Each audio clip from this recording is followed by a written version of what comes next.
Të dashur shqiptar, kush është Maria Karistianu? Ç'është kjo femër? Është udhëheqësja e shpresës për demokraci në Greqi, e cila u bë politikane, një lloj siç po bëjnë këto demonstruesit e flamingove. Është i njëjti skenar që është bërë në Greqi, do bëhet edhe në Shqipëri. Kjo ishte një pedagoge zakonshme dhe një mjeke, e cila madje nuk përndante antibiotik, pra ishte kundër antibiotikëve, ishte tipi Cakos, po varianti femër, dhe tipi Kocaqit nacionaliste. Populiste nacionaliste që nuk i përdorte dhe vaksinat, kjo bët shumë popullore në Greqi, pastaj djali i saj digjet pa dashje në një aksident hekurëdor të tempit. Qeveria greke e mbyll këtë ngjarje sepse ky ishte një tren ushtarak i fshehtë. Dhe ka qenë sabotim në fakt nga një organizatë e fshehtë greke e majt. Kështu thonë burimet ushtarake. Tani shumë vetët pafajshëm vdiqën dhe një gjë e tillë mund të ndodhi në demonstratat tona. Prandaj mos dini në demonstrata. Do ndodh diçka të mëshme, ju paralajmëroj. E njëjta gjë ndodhi edhe në Greqi, dhe kjo lëvizje e shpresës për demokraci është pasqyruar në Shqipëri. I njëjti emër në parullat që janë shfaqur të Sorosit. Pra është i njëjti skenar, do përdoret edhe në Shqipëri. Ideja është për të zhdukur edhe klasën politike të Berishës edhe të Edi Ramës.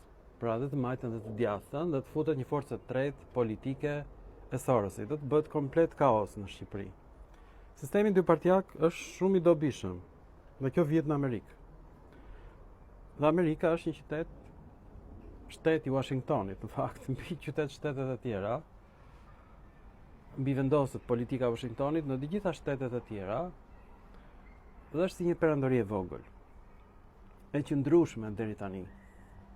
Pra nuk ka demokraci, janë dy partitë kryesore politike që një herë merr pushtetin njëra parti, pastaj tjetra. Kështu ka qenë në Shqipëri dhe kështu do të vazhdoj. S'është e domosdoshme të lindi një parti e tretë për ta bërë rëmuj Shqipërinë, sepse asnjëra nga këto parti s'do e ketë shumicën për të bërë ndryshime politike të rëndësishme.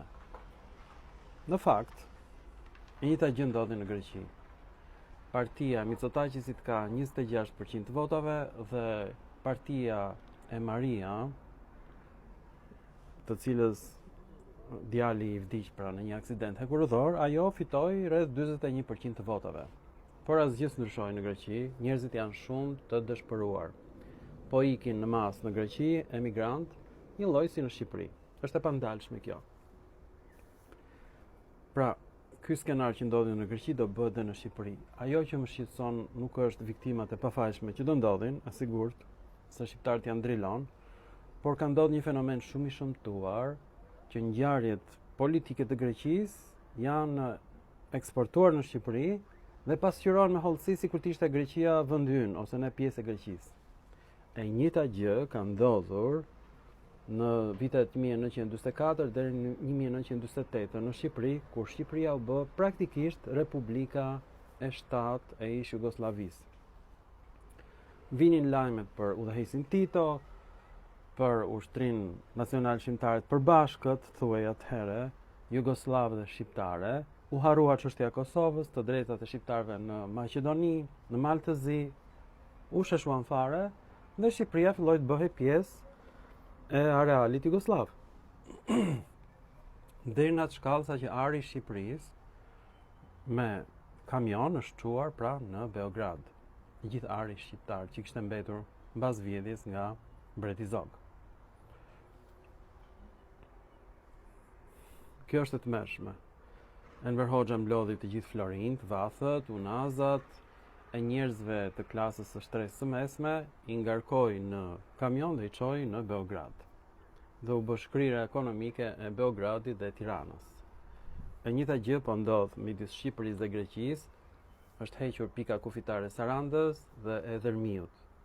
Gjoja në marrë nga oligarkët është hequr kufiri midis Shqipërisë dhe Greqisë. Nuk ekziston. Madje flamuri grek valvitet në qytetet e jugut të Shqipërisë edhe në Tiranë. Situata është shumë e rëndë. Pra, ajo që u bë me Shqipërinë, që u fut në ish Jugosllavi, po bëhet sot me miratimin e Shtetet e Bashkuara të Amerikës. Po bëhet shkrirja e Shqipërisë me Greqinë dhe aty do futet edhe Kosova si ish koloni e lashtë greke. Të gjitha emrat e qyteteve Ilire, Pellazge në Kosovë, Maqedoni, Maltëzi dhe në Shqipëri janë greke. Që të gjitha. Dhe Ilirët, Pellazgët ishin fise greke, quhen grekët e veriut. Nuk flasin shqip. Janë 224.000 pllaka të strehuara në bodrumet e Akademisë së Shkencave që janë në greqisht, do duhen 622 vjet për t'i botuar. Pra, shtypi shqiptar po shkrihet me shtypin grek, problemet greke po sillen në Shqipëri, por problemet tona nuk dëgjohen fare në Greqi, nuk e din ata për çfarë po flasim ne. Tani unë doja sjell artikullin dhe ju do shikoni që gjithnjë e më shumë po pasqyrohen ngjarje politike greke në gazetat shqiptare. A thua sikur ne ishim një shtet i vetëm. Pra është bërë shkrirja me Greqinë. Është e tmerrshme. Shikoni vetë. Politika e Zis. A do ta trondit kjo grua skenën politike greke? Momenti mbarte nota teatrale, por rreziku ishte më së i vërtet. Maria Karistianou, nëna që u shndërrua në simbol të kërkesës për transparencë në Greqi pas katastrofës hekurudhore të Tempit në vitin 2023, nuk është më thjesht një aktiviste. Ajo është tashmë një kandidate për të ngjitur në pushtet. Aksidenti i Tempit shkaktoi vdekjen e 57 personave, pjesa më e madhe e të cilëve student të rinj, kur një tren udhëtarësh u përplas kok më kok me një tren mallrash në Greqinë qendrore, më 28 të shkurt të vitit 2023. Midis viktimave ishte edhe vajza 19 vjeçare e Karistianout, Martha. Ajo që pasoi ishte një nga lëvizjet qytetare më të gjata që Greqia kishte parë që nga koha e krizës financiare. Manifestime të mëdha, betejë ligjore dhe një fushat për llogaritmje, e cila ka përqeu vazhdimisht aftësinë e establishmentit politik për ta menakshuar apo frenuar atë. Vitin e kaluar, Karistianou ndihmoi në daljen në sheshe të qindra mijëra njerëzve në demonstratat më të mëdha që Greqia kishte parë prej vitesh. Muajin e kaluar, ajo e kanalizoi atë energji në lëvizjen Elpida Gjiat, shpresë për demokracinë. Nga mjeke pediatre në një udhëheqëse anti-establishment. Përpara tragjedisë së Tempit, Karistianou ishte krejtësisht e panjohur për publikun e gjerë grek. Pediatre në Kalamaria të Selanikut, ajo ishte, sipas pacientëve që e njihnin, një mjeke e përkushtuar ndaj parimeve më të mira të mjekësisë moderne, e kujdesshme me antibiotikët dhe e vëmendshme ndaj asaj që organizmi mund të bënte vetë. Një nga pacientët e saj, Nefeli A, nënë e 2 fëmijëve, e kujton si një person që nuk jepte ilaçe nëse nuk ishte absolutisht e nevojshme. Po kjo natyrë i dha formë edhe mënyrës se si ajo e projektoi dhimbjen e saj në jetën publike. Ajo nuk u mjaftua vetëm me pikëlimin. Ajo hetoi, organizoi dhe ngriti padi ligjore, si në nivel kombëtar, ashtu edhe pranë prokurorisë evropiane, pasi arriti në përfundimin se drejtësia greke kishte dështuar. Vajza ime u dogj e gjallë, deklaroi ajo në tetor të vitit 2025, dhe në fashikullin zyrtar nuk ka asnjë referencë për zjarrin, s'ka asnjë akuzë për këtë, sepse shtu i intereson qeverisë. Në janar të këtij viti, sondazhet e nxirrnin a 33% më të pëlqyer se sa vetë kryeministrin Kyriakos Mitsotakis, i cili mbeti në kuotën 26% dhe më të pëlqyer se çdo figurë tjetër politike në vend. Më 1 prill, ajo e njoftoi zyrtarisht lëvizjen përmes rrjeteve sociale. Demokracia e re, e cila në zgjedhjet e vitit 2023 kishte siguruar 41% të votave, ka pësuar një rënije drastike të mbështetjes, e rënduar nga skandalet e korrupsionit dhe nga trashëgimia politike ende e pasgjidhur e Tempit. Syriza, partia që dikur mishëronte energjinë anti-establishment, tani vegjeton në periferinë e skenës parlamentare. Rasti i saj përbën një paralajmërim për atë se çfarë ndodh kur lëvizjet e protestës përvetësojnë zakonet e institucioneve që synojnë të sfidojnë. Në këtë boshllëk, Karistianou e ka pozicionuar shpresën për demokracinë si diçka vështirësisht të klasifikueshme, një lëvizje e ngritur jo mbi ideologji, por mbi kërkesën që shteti të përgjigjet për veprimet e veta. Që të jemi në gjendje të ndryshojmë gjërat, duhet të kemi mundësinë për ta bërë këtë, po flasim për pushtet. Ky është objektivi ynë, u tha ajo mbështetësve të saj në Selanik. Ajo ka refuzuar aleancat me partitë ekzistuese dhe ka përjashtuar politikanët e karrierës nga radhët e saj, duke argumentuar se ata mbajnë të njëjtën përgjegjësi për situatën aktuale në Greqi. Për disa analistë, paqartësia ideologjike e partisë, statuti themelues i së cilës përfshin tema si familja, arsimi, shëndetësia dhe transparenca në prokurimet publike, pa një orientim të qartë të djathtë apo të majtë, nuk përbën dobësi, por është aseti i saj më i rëndësishëm strategjik.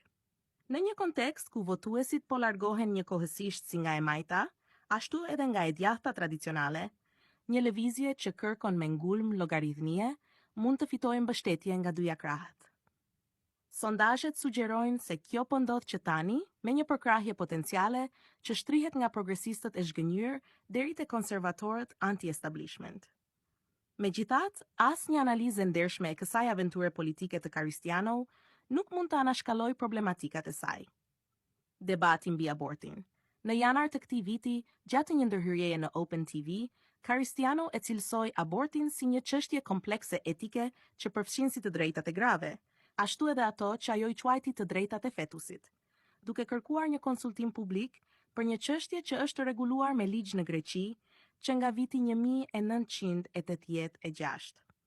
Reagimi ishte i menjëhershëm dhe i gjithanshëm. Si qeveria, ashtu edhe opozita këmbëngulen se kjo çështje ishte e mbyllur. Deklaratat e saj ishin të matura, por duke e kuadruar jetën e fetusit si një temë legjitime të debatit demokratik, ajo ju referua sfondit të saj mjekësor në një mënyrë që shpërfaqi pasiguri. Shoqata e viktimave të aksidentit të Tempit është distancuar nga lëvizja politike. Vetë aktiviteti themelues mbarte një simbolik të rëndësishme. Qyteti i Selanikut, i njohur për elektoratin e tij konservator, i dha ngjarjes një peshë të caktuar politike.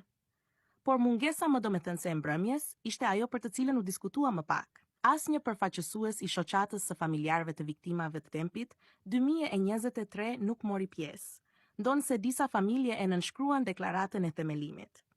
Këshilli drejtues i shoqatës ishte distancuar zyrtarisht nga ambiciet politike të Karistianou, që në dhjetor të vitit 2025, duke deklaruar se veprimet e saj nuk përfaqësojnë shoqatën, dhe se misioni i saj mbetet ekskluzivisht kërkimi i drejtësisë për aksidentin. Pano Ruçi, emigrant nga Shqipëria, gjithashtu prindi një prej viktimave, ishte kategorik në refuzimin e tij.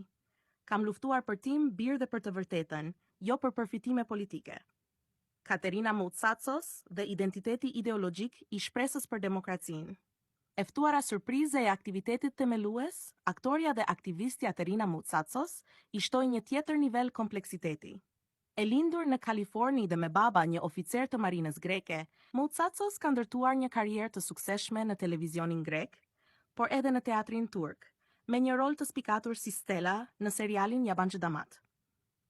Kjo ndodhi përpara se ajo të realizonte videon virale të vitit 2012, A jam Helene, unë jam Helene, një mbrojtje pasionante e identitetit grek në kulmin e krizës së borshit. Poliglote, e diplomuar për teatr në Sorbonne dhe prej vitesh mbështetëse e përdorimit të termit Helen.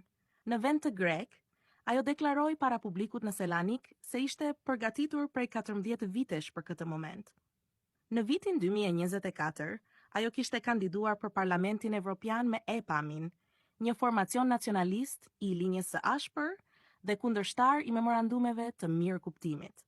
Nëse shpresë për demokracinë do të shndërrohet në një forcë qeverisëse, apo do të mbetet thjesht një lëvizje radhe në listën e gjatë të lëvizjeve greke të glabëruara nga sistemi që sfiduan.